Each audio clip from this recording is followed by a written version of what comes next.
How to enable Windows Photo Viewer in Windows 10. First things first, let's check if Windows Photo Viewer is already available on your system. Open any image file, right-click on it, and select Open With. If you see Windows Photo Viewer in the list, congratulations! You can just select it and you're good to go. But if it's not in the list, like in most cases, don't worry. Let's enable it.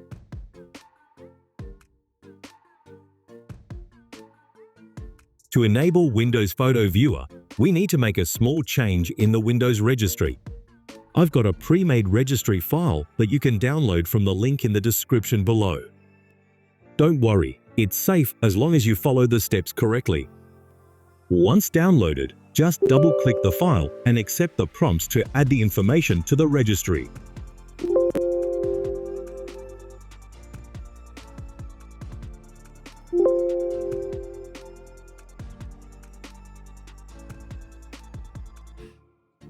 Now that Windows Photo Viewer is enabled, let's set it as your default image viewer. Right-click on any image, go to Open With, and select Choose Another app.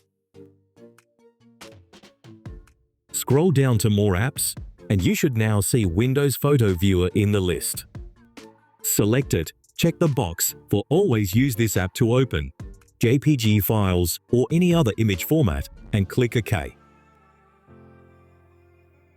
And that's it. You've successfully re-enabled Windows Photo Viewer in Windows 10.